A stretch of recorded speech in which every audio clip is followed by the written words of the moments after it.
મારું નામ પરમાર કાંતિલાલ કુબેરભાઈ, ગામ ડાલવાણા, તાલુકો વડગામ, જિલ્લો બનાસકાંઠા. મારી ઉંમર 50 વર્ષ. મારો અભ્યાસ ધોરણ 12 પાસ, ITI મિકેનિકલ ડીઝલ. હું છેલ્લા 20 વર્ષથી ખેતી સાથે સંકળાયેલો છું. એમાં હું છેલ્લા 5 વર્ષથી નેચરલ ફાર્મિંગ કરું છું, પ્રાકૃતિક ખેતી કરું છું. એમાં મારો મુખ્ય પાક દિવેલા છે. એના પછી હું મગફળી પણ વાવું છું, ઘઉંનું પણ વાવેતર કરું છું, રાયનું પણ વાવેતર કરું છું, અને હું ઘર પૂરતા વેજીટેબલ સમય અનુકૂળ ઋતુ પ્રમાણે વાવું છું. આ મારો પરિવાર છે.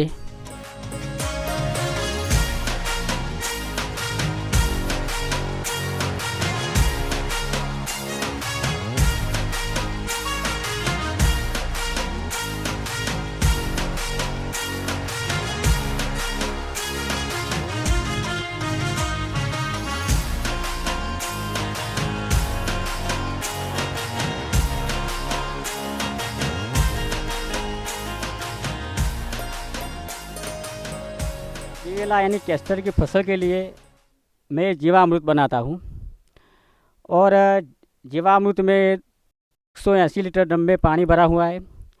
इसमें 10 किलो गोबर गाय का है, 10 लीटर गौमूत्र है, 1 किलो देसी गोड़ है, 1 किलो चना का आटा है, और मेरी ज़मीन की 500 ग्राम मिट्टी रखी है. सवार और सांझ दोनों टाइम 2-2 मिनट हलाता हूँ. फिर उसमें कंतान ढक कर उसे इसमें कंतान ढकना पड़ता होता है उसे, कहा कि कदा सोए में रखता हूँ, और सोए में न रखे तड़के में रखने से उसका बैक्टीरिया मर जाता है, इसलिए मैं सोए में रखता हूँ. और एक कैस्टर फसल के लिए वो सब नाइट्रोजन, फॉस्फोरस, पोटाश सभी तत्व उसके मिल जाते हैं, और मेरी फसल अच्छी होती है. वो कैस्टर यानी कि दिवेला की बुराई होने के बाद इसमें जो गैप फिलिंग रहती है, किसी जमीनजन्य रोग या किसी भी प्रकार से औतर खेत में कदाच दिवेला कैस्टर नष्ट हो जाता है, तो इसीलिए वो गैप पूरने के लिए मैं प्लास्टिक में बैग में रोपा करता हूँ, और ये रोपा इसमें डालने से उसका वो जगह पड़ती है, उसका उत्पादन मुझे मिल जाता है. और वो गैप से अगर किसान भी बिन काजी से कदाच वो गैप रखता है तो उत्पादन करता है वो. इसीलिए मैं एक इनोवेटिव नई तकनीक का प्रयोग किया है, प्लास्टिक बैग का इसमें रोपा करके इसमें मैं गैप फिलिंग का प्रयोग करता हूँ. ये गाय का गोबर है, और गाय का गोबर के अंदर मैं जीवामृत बनकर डालता हूँ, मिक्स करके उसके बनाता हूँ, और वे उसके जीवामृत डालकर उसमें बन जाता है, और उसके बाद सुकवनी कर देता हूँ.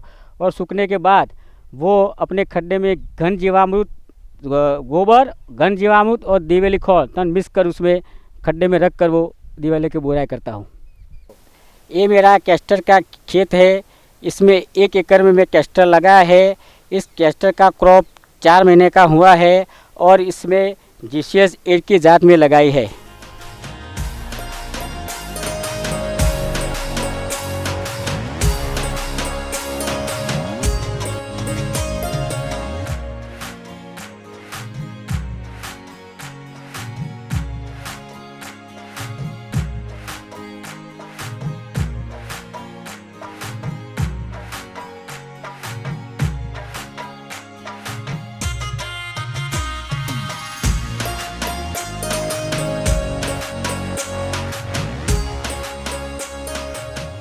ये मैं कैस्टर लगाया है. इसमें मैं लाइन टू लाइन 5 फुट का अंतर रखा है.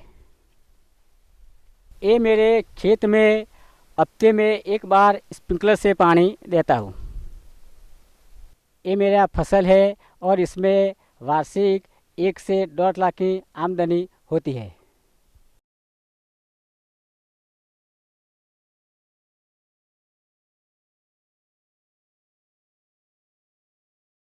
ये मेरा फसल है, और केवी की दिशा विज्ञान केंद्र से भलामण से GCS 8 लगाया है.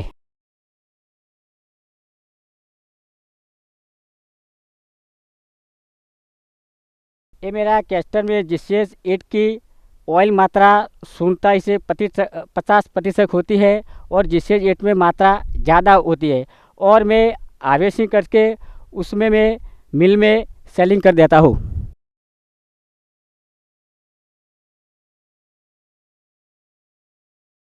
ये फसल में जो पान गिरते हैं, ये पान गिरते हैं और इसके बाद वो उसका क्रॉप पूरा होने के बाद मैं उसका रोटावेटर से ज़मीन में दबा देता हूँ। इसीलिए ज़मीन की फलद्रुपता अच्छी होती है और मुझे दूसरा पाक का उत्पादन ज़्यादा मिलता है और प्राकृतिक खेती में ये मुझे बेनिफिट अच्छा रहता है।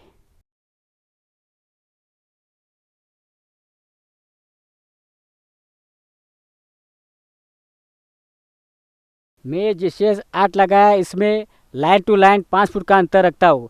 ज़्यादा अंतर रखने से मुझे ग्रोथ अच्छा मिलता है और नज़दीक रखने से उसका ग्रोथ कम होता है। इसीलिए मैं अंतर ज़्यादा रखता हूँ। ज़्यादा रखने से ग्रोथ अच्छा मिलता है।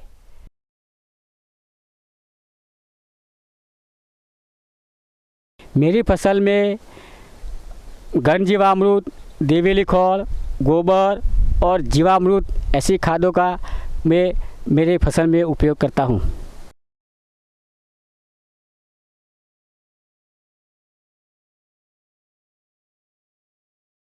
ये मेरी फसल में रोग जीवात के लिए मैं निमास्त्र का उपयोग करता हूँ।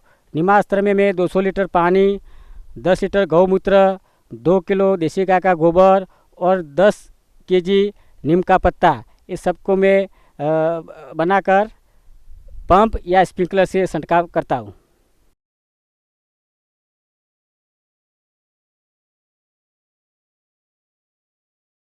ये दिवेला की मैं हार्वेस्टिंग करके और ग्रेडिंग करके और मैं मिल में बेच देता हूँ। मेरे खेत में 2 बार हार्वेस्टिंग हो चुका है और तीसरी बार हार्वेस्टिंग के चालू है।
मैं गया साल कैस्टर 20 किलो का 1200 चुम्बोते से बेचा था।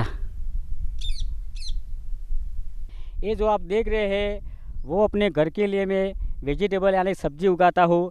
सब्जी में प्याज है, मूले है, फ्लावर, कोबीज है, मेथी है, दाना है और वो सब्जी में पालक है और साइड में मैं वटाना डाला है इसमें पाली पर।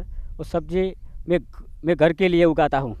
और साथ में जो देख रहे हो वो मेरा गेहूँ हो और गेहूँ मैं घर के लिए उगाता हूँ और बाद में कदाच घर के बाद जो मेरे पास शेष बचता है वो मैं उसका बेचान करता हूँ।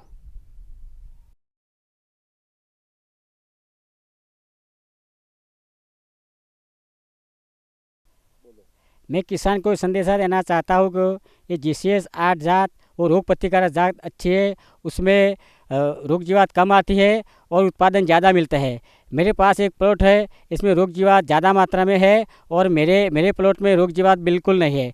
और मैं उस वावाजोड़ा और बरसात में मेरी जात में थड़ इतना मजबूत है, उसकी डाली भी नमी नहीं है और मेरे पास प्लॉट है, इसमें जहरा सा सारा दिवेला गिर गया है। इसलिए मैं किसान को ये संदेशा देना चाहता हूँ कि तुम जिसे ये जात लगाओ और उत्पादन इसमें ज़्यादा मिलता है। ये मेरा संदेशा है। जय जवान जय किसान।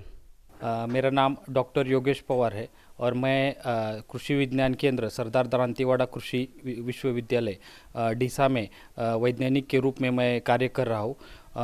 और अगर हम बात करें तो हमारे ज़िले के अंदर बनासकांठा डिस्ट्रिक्ट के अंदर जो है 7 तालुकाज है उसके अंदर अलग अलग एक्टिविटीज़ हम लोग करवाते हैं। उसके अंदर जैसे अगर फसलों की बात करें तो उसके अंदर एरंडा है, मूंगफली है, आलू है, ऐसे बहुत सारे क्रॉप्स जो है वो इस ज़िले के अंदर मोस्ट ऑफ लोग लगाते हैं। उसके बाद हमने इस साल SPLM पटेल अवार्ड के लिए श्री कांतिबाई परमार जो हमारे वडगाम तालुका के किसान हैं उनको नॉमिनेट किया है।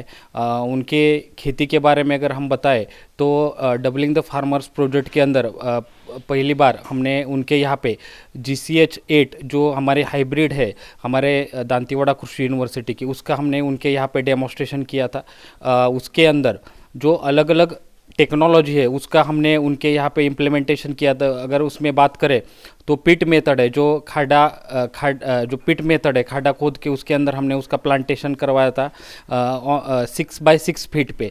जनरली 5 बाय 4 फीट पे उसका रिकमेंडेशन है, लेकिन इस वैरायटी को हमने 6 बाय 6 फीट पे पिट मेथड से हमने लगवाया था। उसके बाद जो गैप फिलिंग करने के लिए उसके अंदर जो पौधे हैं वो गैप फिलिंग के लिए पौधे बैग में तैयार करके उसका हमने गैप फिलिंग करवाया था। इसकी वजह से एक समान जो प्लांट है उसकी हाइट, उसके फ्लावरिंग, फ्रूटिंग, वो सभी स्टेज जो है एक साथ उनको इसकी वजह से मिली। साथ ही उसके अंदर केमिकल का उपयोग जो है बहुत कम करवाया था, जिसकी वजह से क्या हुआ कि उसके अंदर जो प्रोडक्शन कैपेसिटी है और रेजिस्टेंट पावर जो है प्लांट की वो बहुत अच्छी थी उनके फील्ड में। इसकी वजह से उनको जो वैरायटी का जो प्रोडक्शन है, एवरेज प्रोडक्शन 3,500 किलो है, उससे ज़्यादा प्रोडक्शन उन्होंने हर साल उसी फील्ड में से उसी सेम हाइब्रिड के अंदर GCH 8 के अंदर उन्होंने लिया है। तो इसकी वजह से हमने कैस्टर का जो SPLM पटेल अवार्ड के लिए उनको हमारे कृषि विज्ञान केंद्र डीसा की तरफ से हमने नॉमिनेट करवाया था और अन्य किसानों को वो एक प्रेरणारूप किसान बन के उन्होंने दिखाया है।